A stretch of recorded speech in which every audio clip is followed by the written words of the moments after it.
Hi again. This is Dr. Leon Rosenberg from the Center for Emotional Fitness. I'm the medical director at the Center for Emotional Fitness in Cherry Hill, New Jersey. Our website is www.cfef.com. Our office number is 856-857-9500.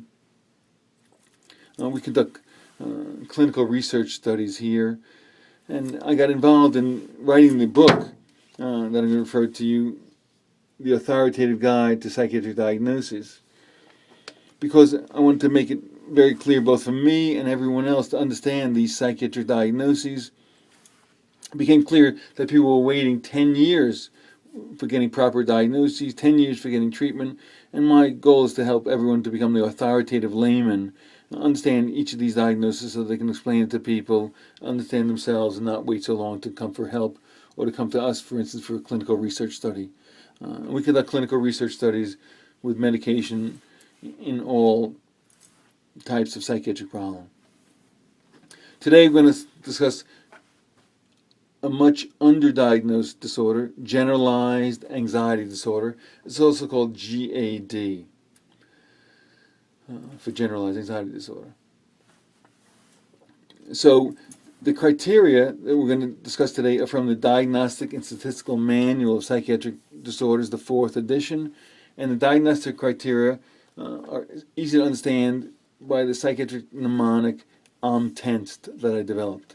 So here's the mnemonic device for generalized anxiety disorder, and as you can see, it's defined as excessive worry about a number of events that occur most days. 5 of 8 are required, including both as specified. So both as specified are the T criteria: too much worry, anxiety, fear, concern, or nervousness, and almost no control over the worry and anxiety. So I'm going to show you quickly, if I can, the official DSM-4 criteria, and it may be a little small to read, but if you can see what it says is excessive anxiety and worry, apprehensive expectation, occurring more days than not for 6 months. The reason I want to show you that criteria is if you just think about, if you say to somebody, well, yeah, have you been excessively anxious? No. Have you been excessively worried? No. Do you have an apprehensive expectation? No. So people have their own words for these, what worry means to them, and I found that unless you ask each of the words individually, you may be missing this disorder and misdiagnosing somebody. So I've come up with the idea that you have to ask somebody, are you worried? No. They're going to say no. Are you nervous? No. Are you anxious? No. Are you stressed? No. Are you fearful? No. Are you concerned? Oh yeah, I'm concerned. Well, what are you concerned about? I'm concerned what's going to happen tomorrow when I go to work. What kind of work do you do? Well, I work at a deli, and I don't know if they're going to put me on the counter or the register. And the reason I came up with this is one individual had this.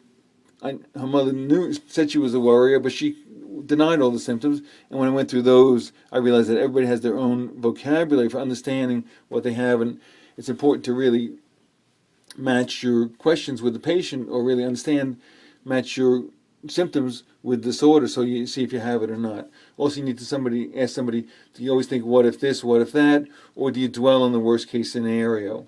And some people also talk about overthinking things.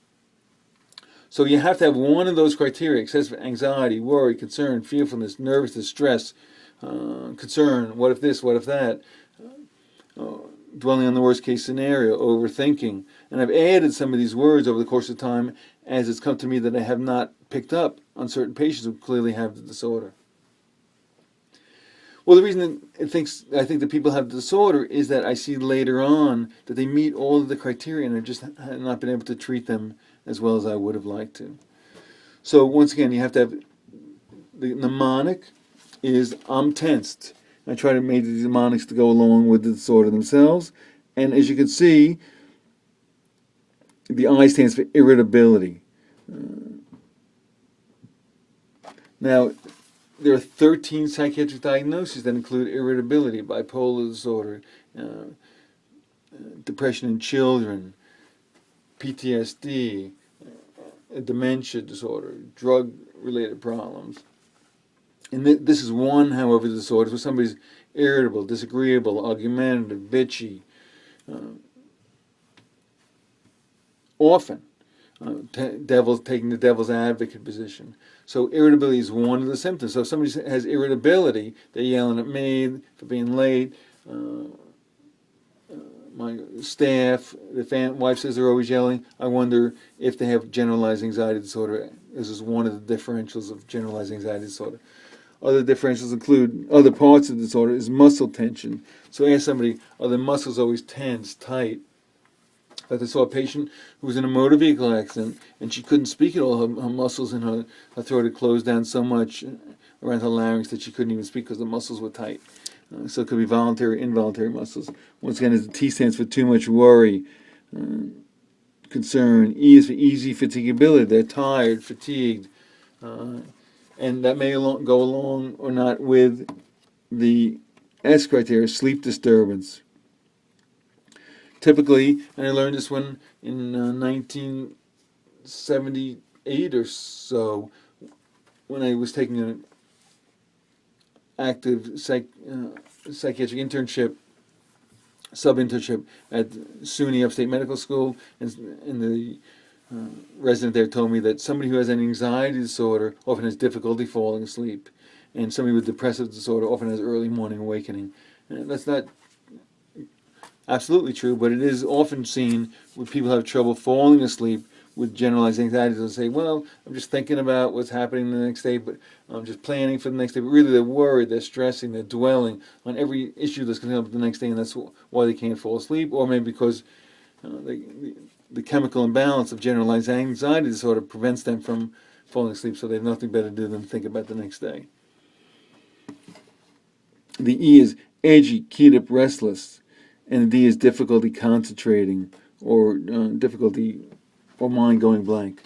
And these last two criteria are very important, this edgy, keyed up, restless, and difficulty concentrating, because often I see children who've been diagnosed with ADHD because they have difficulty concentrating and they can't sit still, and teacher, parent, pediatrician, other health professional says, oh, they have ADHD because they have these two criteria. It's important to understand that these two criteria here are just part of the bigger picture.